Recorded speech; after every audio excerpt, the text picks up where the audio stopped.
Katakan,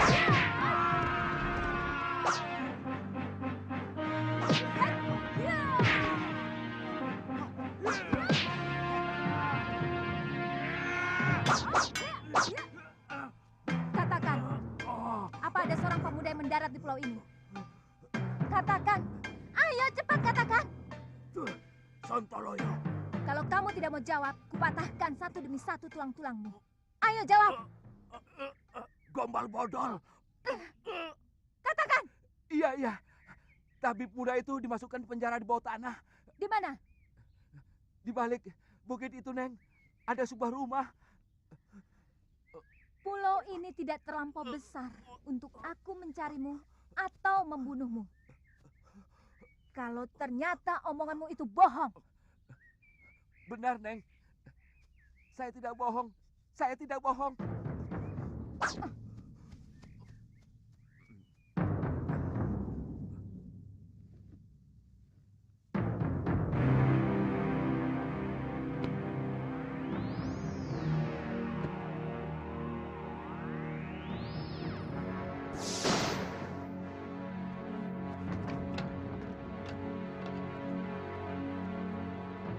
Jangan berlagak jago di sana. Biarkan kami tetap di sini.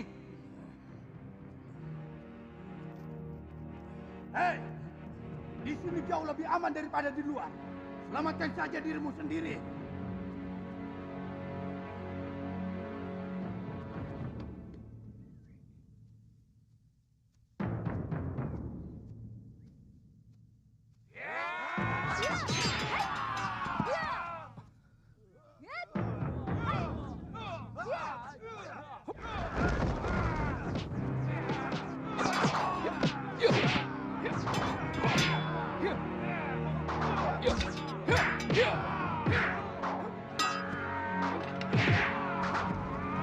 Kurang ajar.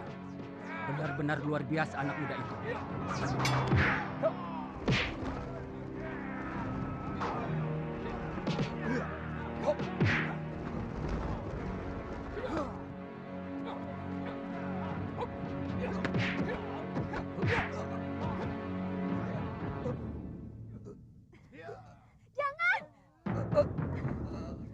Jangan bunuh kakek saya.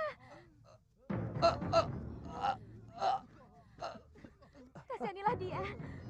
Saya bersedia menjadi budak Kisanak. Kalau Kisanak mau mengampuni kakek saya. Baik. Kalian semua saya ampuni. Tapi mulai sekarang, kamilah yang menguasai pulau ini.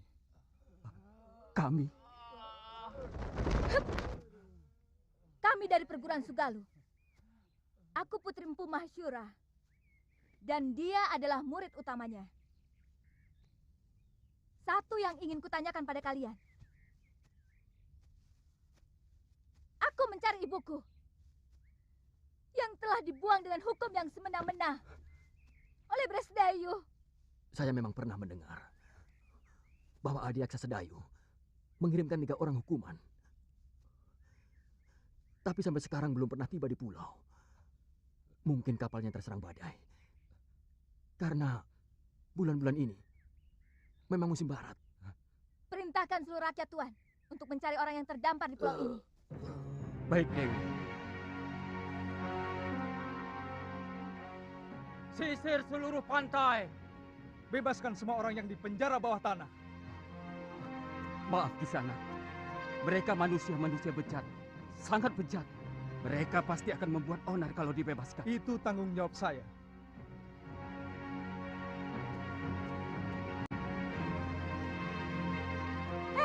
Siapa kamu? Dia cucuku Dewi. Saya tidak tanya kamu. Nama saya Kaliana Tantri. Cucu kakek Kalapati. Dia yang telah menyelamatkan saya dari keroyokan ular dan kalajengking di penjara bawah tanah.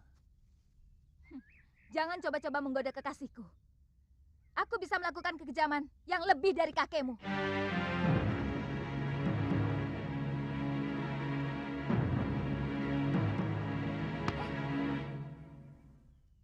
Nyai yakin kakak Empu pergi semedi? Sejak kemarin, Kidarpa. Biasanya 3 hari baru pulang. Ini upahmu. Terima kasih, Nyai. Kamu yakin Nyai Sintawati sudah dikirim ke Momongan? Sudah, Nyai. Tapi kapalnya tenggelam terkena badai. Jurumudinya selamat bisa mencapai ujung genting dan melaporkan kepada saya. Jangan-jangan Jangan khawatir, Nyai. Tidak mungkin orang bisa menyelamatkan diri dari kapal tenggelam. Jurumudi itu bisa selamat karena kebetulan mengapung di atas kepingan papan kapal. ya sudah. Baik.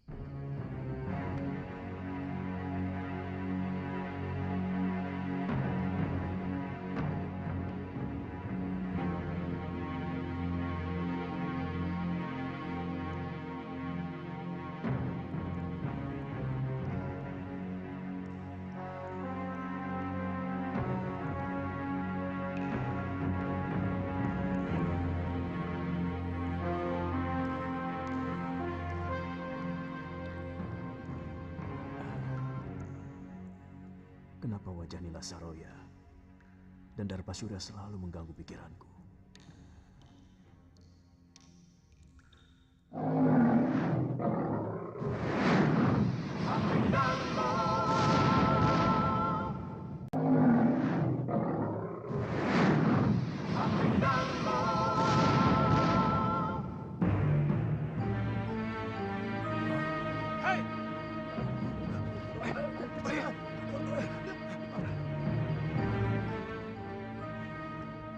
Ada apa?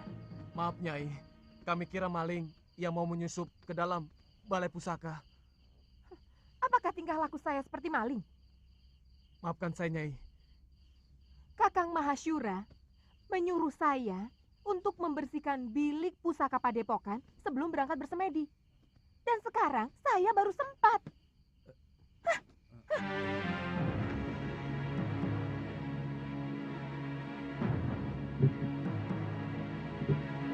Saya heran, kenapa guru lebih mencintai Nyai Nila?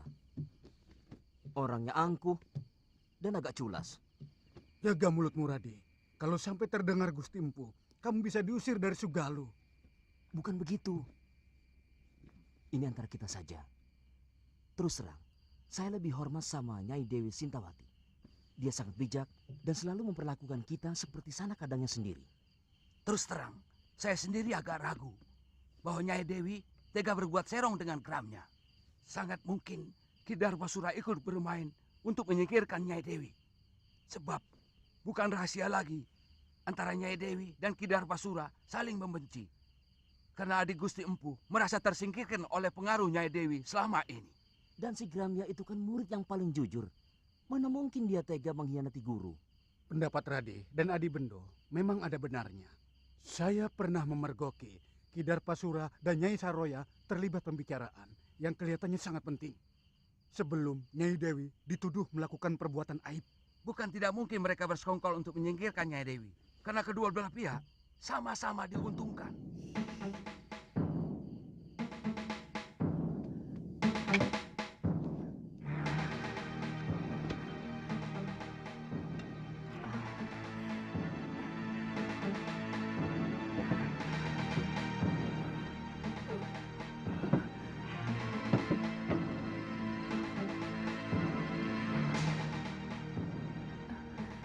Dasyandriya.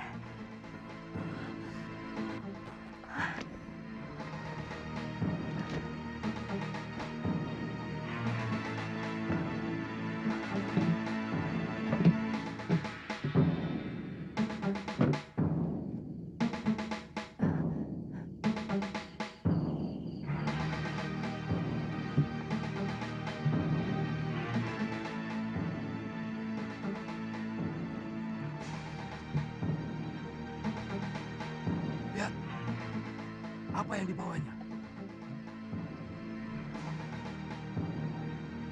Jangan-jangan dia mencuri pusaka Padepokan.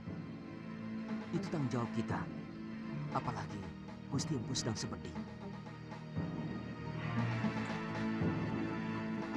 Ini, Ada apa lagi? Maaf Nyai, rumah pusaka ini tanggung jawab kami. Apa yang Nyai bawa? Bukan urusan kalian. Kami bisa digantung.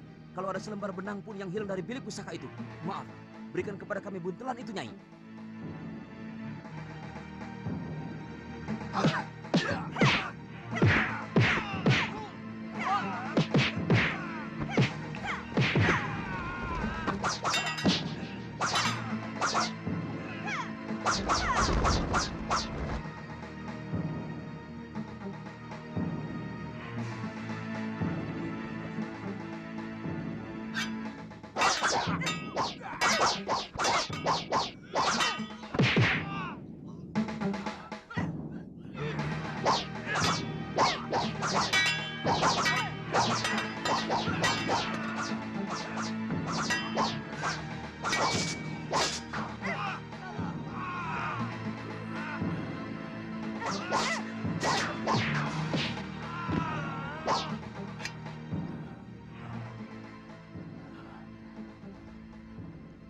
Kenapa kau lakukan itu, istriku?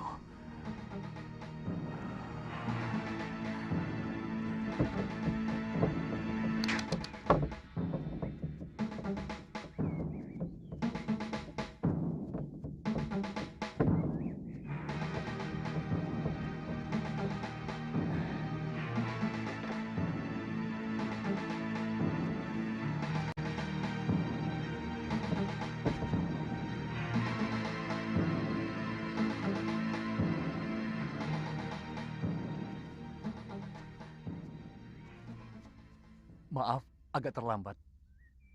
Saya harus menangani orang-orang yang Nyai bantai semalam. Terpaksa saya lakukan, Ki. Mereka mau menghalangi saya. Kita berangkat sekarang? Rencana Nyai sudah benar-benar mantap. Kamu pikir saya benar-benar mencintai orang tua macam Mahasyura, meskipun dia sangat sakti? Selama ini, saya terpaksa berpura-pura mencintai dia, karena saya butuh ilmunya.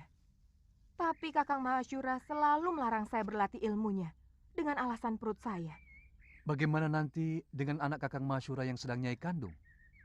Ini anakku. Aku sangat yakin anak yang aku kandung ini bukan anak Kakang Mahasyura. Karena ketika dia mengawiniku, aku sudah 2 sasi terlambat bulan.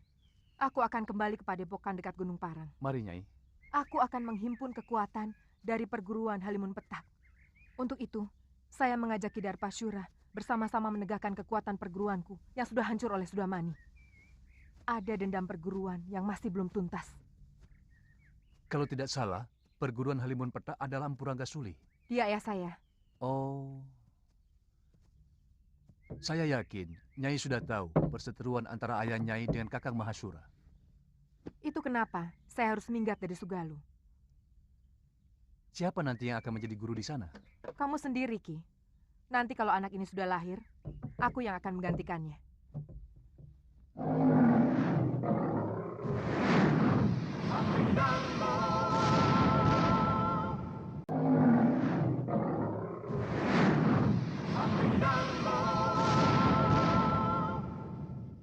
Sangat janggal kalau sebuah negara tidak memiliki raja. Selama Gusti Prabu Anglingdarma meninggalkan negeri Malwapati, rakyat kita seperti ayam kehilangan induk. Tidak memiliki kebanggaan sebagai rakyat Malwapati. Bahkan mereka cenderung menjadi bangsa yang rendah diri. Lalu, maumu apa, Prabaswara? Mestinya Gusti Patih sudah harus mengambil keputusan. Keputusan? Ya, terus terang. Kesetiaan Gusti Prabu Anglingdarma kepada negeri Malwapati mulai saya ragukan. Mungkin karena beliau hanya sebatas mantu dari Gusti Sepuh. Sebenarnya Gusti Patih jauh lebih berhak untuk menjadi raja. Karena kalau saja tidak ada sayembara memperebutkan mendiang Gusti Dewi Setiawati, maka Gustilah yang seharusnya menjadi raja. Sayembara itu yang mengadakannya adalah aku, bukan Romo Prabu. Dan pertaruhannya adalah tahtaku. Di samping adik kandungku yang sangat kucintai, Dinda Setiawati. Sesudah Gusti Dewi meninggal tanpa anak, apakah hak tahta kerajaan Malwapati ini juga masih dimiliki Prabu Anglingdarma? Atau sebenarnya sudah batal? Terus terang, kami tidak pernah berpikir sampai hal itu. Saya tetap rela adik Prabu memegang tampuk kekuasaan. Meskipun Dinda Setiawati telah tiada. Ini menyangkut tanggung jawab beliau, Gusti Patih. Sungguh sangat berbeda. Seorang pewaris asli dan seorang yang hanya menerima pemberian. Jangan menggoyah keyakinanku, Katiwanda. Janji seorang satria itu pantang mencela-mencela. Pagi kuning, siang merah, malam hijau. Gusti akan membiarkan negeri ini semakin kerdil tanpa kemajuan setapak pun. Karena tidak adanya raja.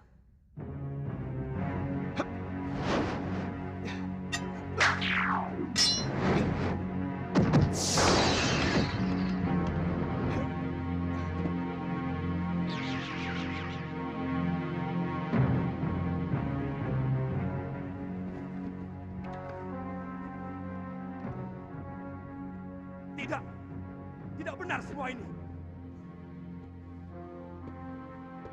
Siapa kamu? Apa aku sudah banyak berubah, Kakang Madrin? Adi Prabu seorang yang sangat santun. Sedangkan caramu datang sembunyi-sembunyi seperti maling. Maafkan aku, Kakang Madrin. Sebenarnya aku ingin membuat sebuah kejutan kepada kalian. Tapi mendengar pembicaraan kalian barusan, membuat aku kurang bernafsu. Maaf, aku masih menyaksikan kebenaranmu sebagai Prabu Angling Dharma. Apakah kamu sanggup meyakinkan aku bahwa kamu adalah rajaku? Kamu menantangku, Kakang Madrin? Aku wajib meyakini kebenaran dari raja negeriku.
Percaya.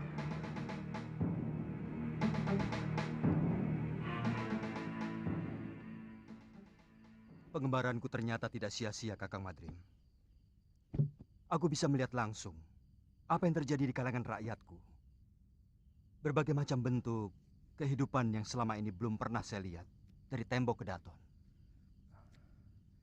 Sudah merupakan kebiasaan. Seorang Prabu biasanya cukup melihat kehidupan rakyatnya lewat laporan para tumenggung dan adipati. Adipati menerima laporan dari para kubu dan bekel. Bekel menerima laporan dari Jagabaya dan para kepala kampung. Itulah kenapa banyak raja yang menjadi membambung. Maksud Adi Prabu? Banyak rakyat yang menderita, tapi raja tidak mampu melihatnya. Tidak sedikit rakyat yang menjerit karena penderitaan mereka. Tapi kuping raja sama sekali tidak bisa mendengar. Karena semua laporan kehidupan yang masuk ke dalam kedaton sudah disaring dan diberi bedak. Supaya kelihatan indah, adem ayem, toto tentrem, kerto raharjo. Tidak baik seorang raja harus memikirkan hal-hal sepele seperti itu. Semua itu cukup ditangani oleh para rakyat dan tumenggung. Sebab ada yang jauh lebih penting dari urusan tetek bengek seperti itu. Adalah bagaimana supaya bisa menjaga wibawa. Pengembaranku selama ini membuka mata dan telingaku. Bahwa ternyata rakyat tidak pernah peduli. Apakah rajanya berwibawa atau tidak. Yang penting bagi mereka, apakah raja memperhatikan nasib mereka atau tidak.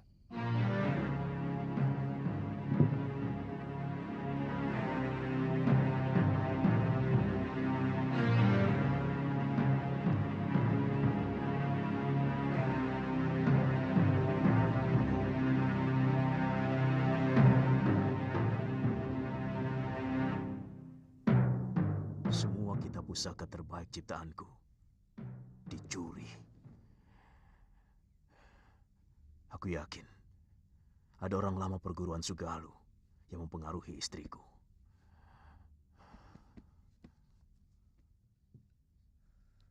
Saya tidak tahu apakah ini hanya kebetulan terjadi.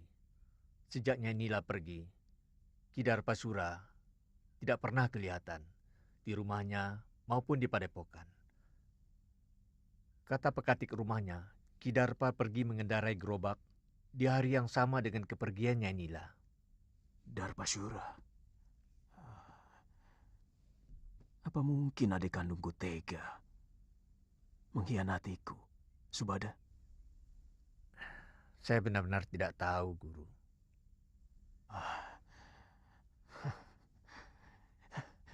Siapapun boleh meninggalkan padepokan Sugalu ini. Tapi tidak dengan cara buruk seperti ini.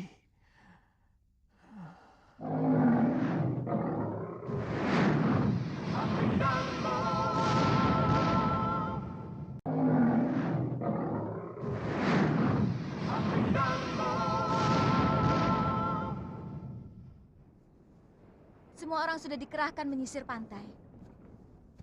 Bahkan, beberapa orang pun sudah sampai di Pulau Hantu. Tapi Biung belum juga diketemukan. Terus terang, saya bingung, Kakang. Kamu siap menghadapi Gusti Empu, juga para tumenggung Sedayu, kalau kembali ke padepokan Sugalu? Maksudmu, kamu lebih suka tetap tinggal di pulau ini? Karena kamu naksir sama cucu Kalapati itu, kan? Lu, jangan keungkit itu lagi. Aku sudah katakan semuanya kepadamu. Tantri hanyalah teman biasa. Apakah aku harus bersikap kasar kepada orang yang pernah menolongku? Tidak perlu kasar, tapi perlu ada jarak. Selama ini, misalnya Kakang terlalu memberi kesempatan pada gadis centil itu. Kakang memang senang, kan? Galuh, jangan. Senang? Hah? Galuh, jangan Geli. Galuh, jangan Geli. Kakang, tunggu.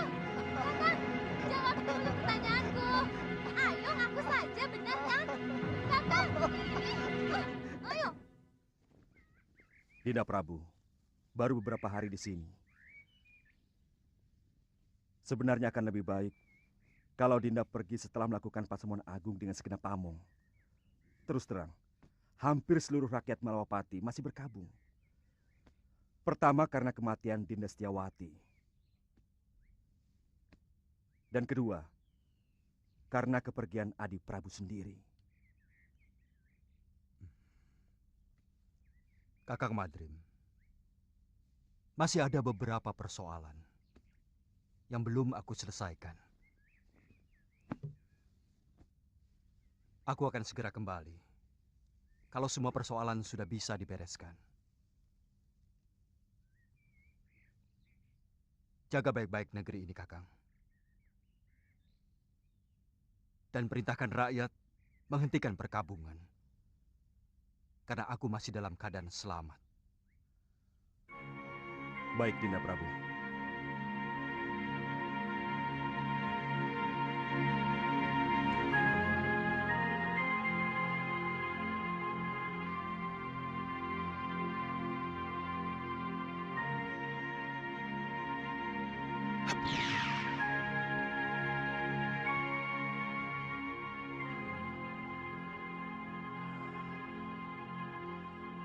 Aku ingin tahu apa yang sebenarnya Adi Prabu lakukan.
Gusti Prabu. Guru menangis? Ah. Mana? Mana Nini Saroya?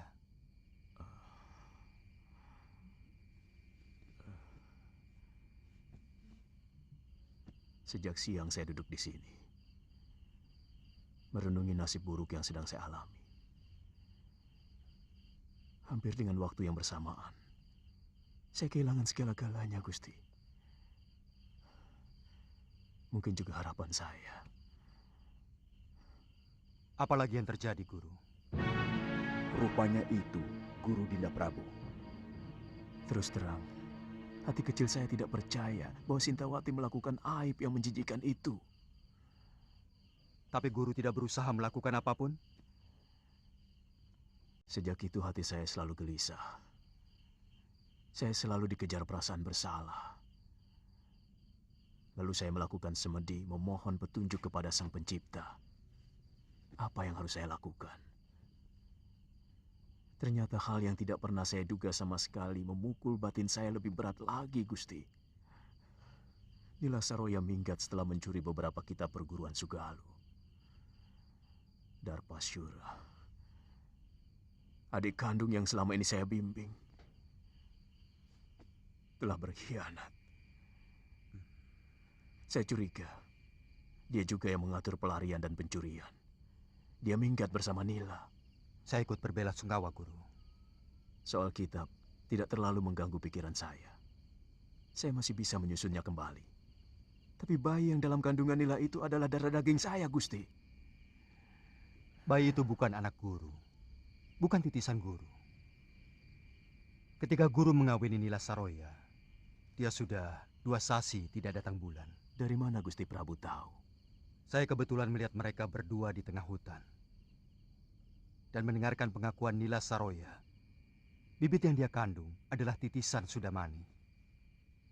Yang telah memperkosanya ketika semua saudara seperguruannya dikalahkan oleh pendekar durjana itu. Dia? Nila Saroya, putri Mpu Ranggasuli. Dari perguruan Halimun Peta. Ranggasuli. Dia telah tewas di tanganku. Waktu terjadi perseteruan antara Padepokan Sugalu dengan Padepokan Halimun Peta. Tapi saya yakin, apa yang dilakukan Nila Saroya bukan karena dendam kepada Guru.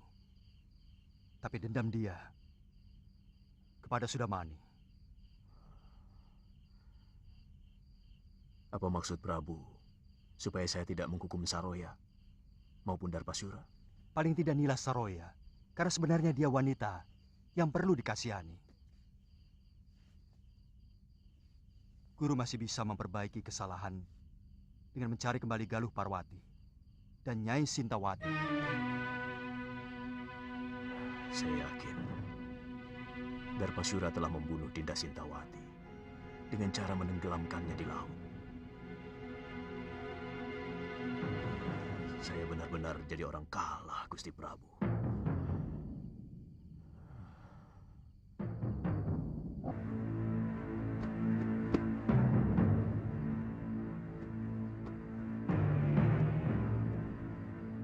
Bagaimana kalau Guru tidak mau menerima kita?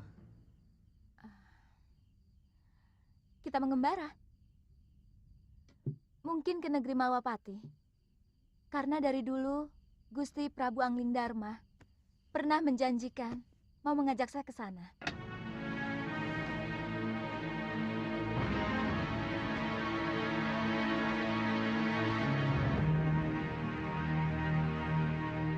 Saya sudah minta dibuatkan ketupat untuk bekal selama pelayaran kita.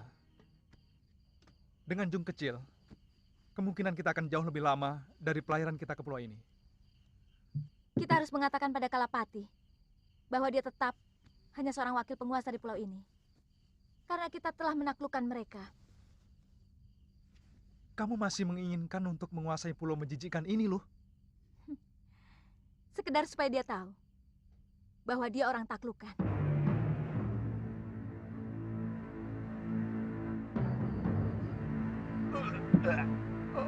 Pokoknya kakek harus menahan Seliwa di sini. Buat apa? Kalau dia hengkang dari sini, aku malah senang. Dan pulau ini akan menjadi milikku lagi. Kek, saya mencintai Suliwa, Kek. Saya bisa mati kalau harus berpisah sama dia, Kek.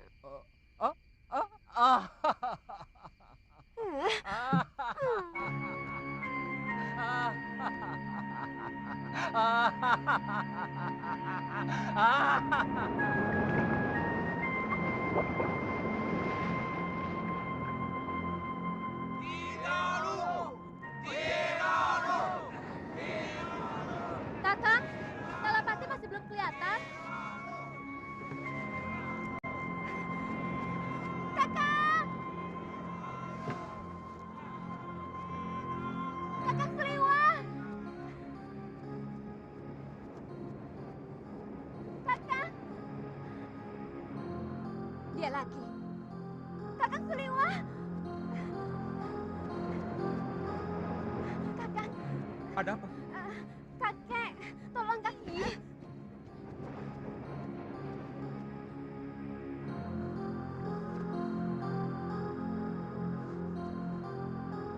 Kenapa kakek? Dia tiba-tiba pingsan. Tolong, Kakang. Pingsan? Sebentar ya. Lu? Apa? Sana, tolong kakek si centil itu. Jangan begitu. Bagaimanapun, saya tidak bisa melepaskan kewajiban saya sebagai seorang tabib. Saya kan tidak melarangmu. Lagi pula itu bukan urusanku. Sebaiknya kau ikut. Bagaimanapun, kita perlu bicara dengan Kalapati.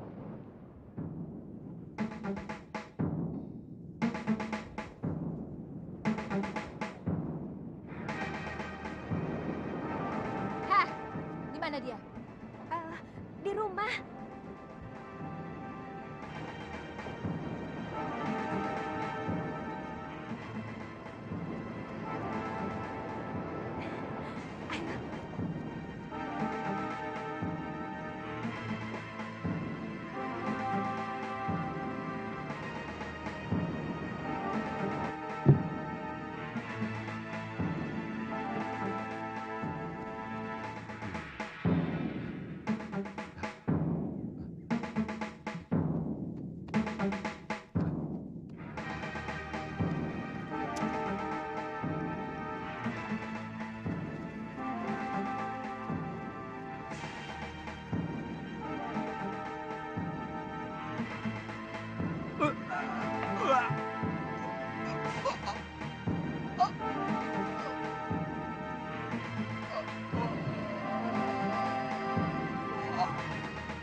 Racun, cepat ambilkan air.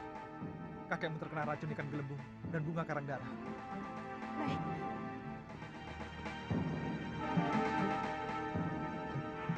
Masih bisa diselamatkan, Kakang? Tugas seorang tabib adalah berusaha.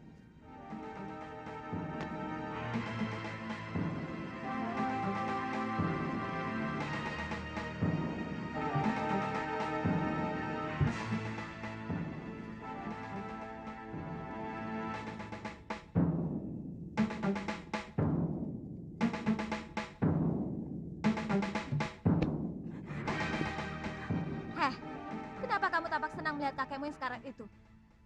Jangan-jangan kamu sendiri yang meracuninya. Kenapa Nini bicara begitu? Kalau saya mengharapkan kematian kakek, buat apa saya minta tolong sama Kakang Suliwa?